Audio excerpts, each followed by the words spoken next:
സാഹോദര്യത്തിലും കൂട്ടായ്മയിലുമാണ് സഭ മുന്നേറേണ്ടതെന്ന് major archbishop Mar Raphael Thattil പ്രസ്താവിച്ചു.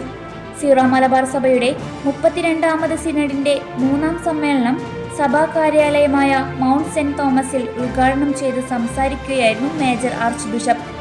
വയനാട് ജില്ലയിലെ ചൂരൽമല, മുണ്ടക്കൈ, മേപ്പാടി എന്നിവിടങ്ങളിലും കോഴിക്കോട് ജില്ലയിലെ വിലങ്ങാടുമുണ്ടായ പേമാരിയിലും ഉരുൾപൊട്ടലിലും ദുരിതമനുഭവിക്കുന്നവർക്ക് വേണ്ടിയുള്ള സത്വര സഹായത്തിനും പുനരധിവാസ പ്രവർത്തനങ്ങൾക്കും സീറോ മലബാർ സഭ കൂടെയുണ്ടെന്ന് മേജർ ആർച്ച് ബിഷപ്പ് ഉദ്ഘാടന സന്ദേശത്തിൽ പറഞ്ഞു.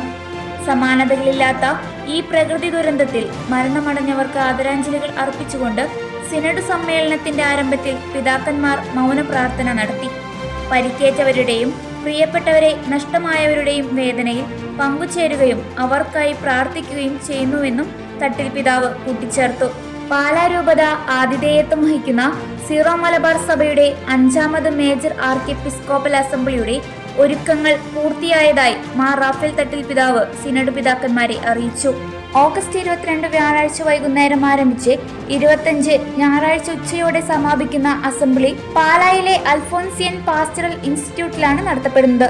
അസംബ്ലിയുടെ ഫലപ്രദമായ നടത്തിപ്പിനായി എല്ലാവരുടെയും പ്രാർത്ഥനയും സഹകരണവും മേജർ ആർച്ച് ബിഷപ്പ് അഭ്യർത്ഥിച്ചു.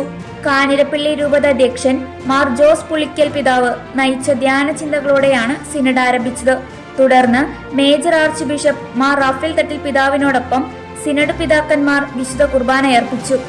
മേൽപ്പട്ട ശുശ്രൂഷയുടെ രജത ജൂബിലി ആഘോഷിക്കുന്ന മാർ ലോറൻസ് മുക്കുഴി പിതാവിന്റെ സേവനങ്ങളെ മേജർ ആർച്ച് ബിഷപ്പ് പ്രത്യേകം അനുസ്മരിച്ചു.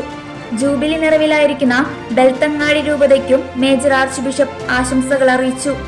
സഭയുടെ മേജർ സെമിനാരികളുടെ റെക്ടർമാരുടെയും വിവിധ കമ്മീഷനുകളുടെ സെക്രട്ടറിമാരുമായും സിനഡ് പിതാക്കന്മാർ കൂടിക്കാഴ്ച നടത്തും. സഭയെയും സമൂഹത്തെയും ബാധിക്കുന്ന വിവിധങ്ങളായ വിഷയങ്ങളെക്കുറിച്ച് സിനഡ് ചർച്ചകൾ ആരംഭിച്ചു. ഓഗസ്റ്റ് 31 ശനിയാഴ്ച സിനഡ് സമ്മേളനം സമാപിക്കും.